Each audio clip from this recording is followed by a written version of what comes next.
মার্কিন president Donald Trump সাবেক president Barack ওবামার বিরুদ্ধে রাষ্ট্রদ্রোহের অভিযোগ তুলেছেন।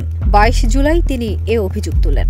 কোনো প্রমাণ ছাড়াই বারাক ওবামাকে রাশিয়ার সঙ্গে আতাত করার এবং ২০১৬ সালের প্রেসিডেন্ট নির্বাচনে তার নির্বাচনী ক্যাম্পেইন বানচালের চেষ্টা করার অভিযোগ এনেছেন। এলএমই সার্টিফাইড বিশ্বসেরা কপারে তৈরি ওয়ালটন কেবলস, যা আপনার স্থাপনাকে রাখবে সব সময় নিরাপদ। ওবামার এক মুখপাত্র ট্রাম্পের এই দাবি নাকচ করে বলেছেন, এই অভিযোগগুলো হাস্যকর এবং মনোযোগ সরাতে একটি দুর্বল প্রচেষ্টা।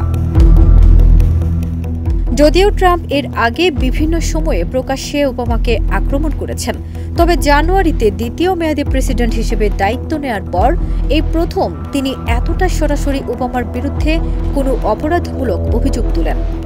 Is they caught President Obama absolutely cold, Tulsi Gabbard. White হাউসের ওভাল অফিসে দেয়া বক্তব্যে ট্রাম্প তার গোয়েন্দা প্রধান তুলসি গ্যাবার্ডের মন্তব্যকে কেন্দ্র করে এই অভিযোগ তোলেন।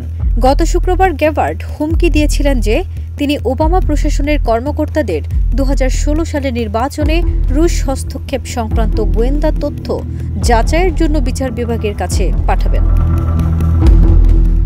তিনি কিছু নথি প্রকাশ করে দাবি করেন, ২০১৬ সালের শীর্ষস্থানীয় ওবামা প্রশাসন কর্মকর্তারা ট্রাম্পকে দুর্বল করতে একটি রাষ্ট্রদ্রোহমূলক ষড়যন্ত্রে লিপ্ত ছিলেন। ডেমোক্র্যাটরা এ অভিযোগকে মিথ্যা এবং রাজনৈতিক উদ্দেশ্য প্রণোদিত বলে মন্তব্য করেছেন। Obama's been caught directly. They tried to steal the election. They tried to obfuscate the election. Trump বলেন, সব কিছু স্পষ্ট, সে দোষী। এটি ছিল রাষ্ট্রদ্রোহ।